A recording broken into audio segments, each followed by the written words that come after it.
48 heures après le drame qui a coûté la vie à un jeune homme de 19 ans dans un règlement de compte à Torcy, la peur grandit parmi les habitants du quartier. Les faits se sont passés à 50 mètres de la mairie et l'homme, poursuivi et blessé à coups de barre de fer, l'a été à quelques mètres de l'école primaire du quartier. Madame, dites-moi un petit peu comment vous vivez justement les événements de ces derniers jours. Un petit peu angoissée quand même par rapport aux enfants surtout. Mais sinon, voilà, de savoir qu'il y a les CRS qui sont venus, que la police est présente, ça nous rassure quand même un peu.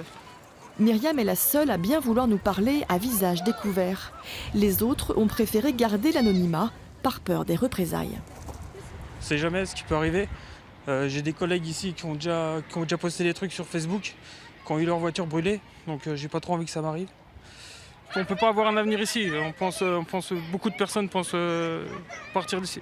J'ai grandi dans cette ville qui était tout le temps sûre et on n'avait pas ces soucis. Nous, je sais qu'on sortait, nos parents, ils n'avaient pas peur pour nous.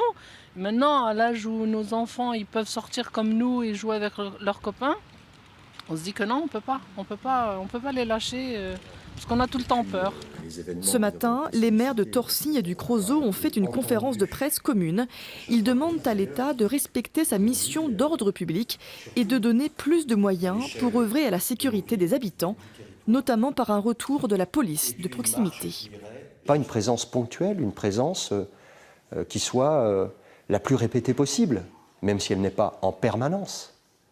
Cette police de proximité qui a disparu et qui n'est jamais revenue, par exemple. Nous en avons besoin et c'est ce que nous demandons.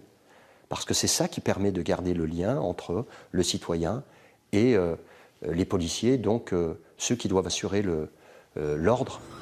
Les maires des deux communes ont décidé de lancer un appel à tous les élus du département pour une marche solidaire samedi prochain pour demander plus de présence policière dans les quartiers.